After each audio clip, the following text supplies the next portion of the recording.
اليوم الوطني للذاكرة تم تكريم الفنان المجاهد الراحل أحمد وهبي. لنشاهد مع بعض. عبر تجربة بصرية غامرة تمزج بين التراث والتقنيات الحديثة من خلال تصاميم مستوحاة من اللباس التقليدي الجزائري، في أول معرض وقعته المصممة الشابة خديجة بوقدرة بتقنيات الذكاء الاصطناعي والواقع المعزز، وذلك من خلال تطبيق رقمي مجاني. لابليكاسيون اللي شفناها دروك اللي دارها لنا سيتي حاجه فورميدابل، صافي بليزير. الصوالح هادو راهم كاينين في الجزائر وفي وهران، والابداع وحاجه كاع اللي فيها الاستمراريه وفيها حاجه جديده. ماذا بينا كل خطره نشوفوا حاجه نديكوفروا صوالح شابين فيها تراثنا، فيها سورتو البصمه الجزائريه.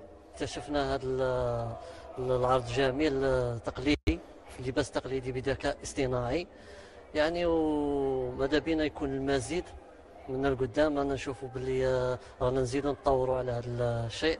هذا المعرض المرئي بالواقع المعزز الذي يطور الزي التقليدي الجزائري بالذكاء الاصطناعي، وهو طريقة مباشرة لكي يستكشف الحاضرون والزوار لهذا المعرض ما قدمته هذه المصممة التي طورت هذا الزي التقليدي. يعني تشوف اللباس التقليدي الجزائري، يعني نقولوا في مستقبل 50 سنة أو أكثر كيف يصبح. هذه مبادرة جيدة ومجهودات جبارة تستحق الثناء والتشجيع. وفي إطار الاحتفال باليوم الوطني للذاكرة المصادف للثامن من ماي من كل سنة، تم تكريم الفنان والمجاهد الراحل أحمد وهبي صاحب الحنجرة الذهبية، وذلك في حفل غنائي متشبع بروائع الطرب الوهراني.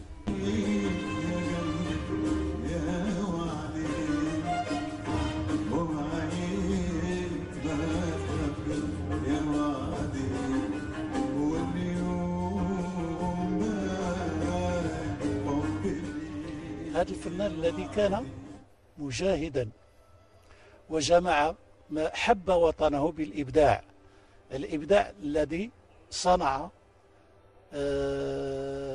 أغنية جزائرية محضة بين جمالها أو نسيج جمالها تحمل النغم والأسلوب الجيد الطربي بذلك الصوت القراري الرجولي. كانت أمنية لي باش نأدي أغنية من أغاني الراحل أحمد وهبي ولا بلاوي، واحد من القامات ورموز الفن في وهران.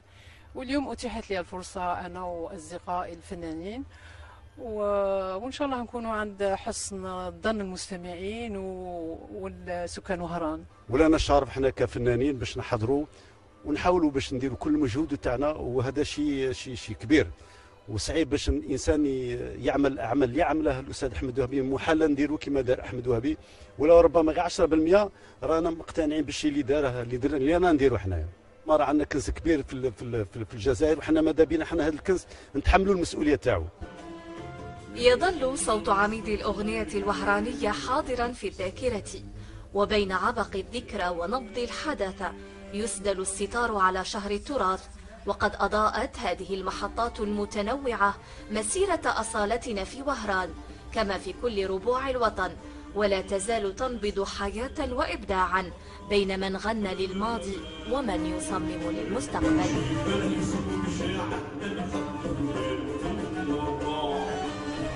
شكرا للزميلة دنيا نوالي على هذا التغطية لهذا الحفل الخاص باليوم الوطني للذاكرة وتكريما للمجاهد والفنان الراحل أحمد وهبي.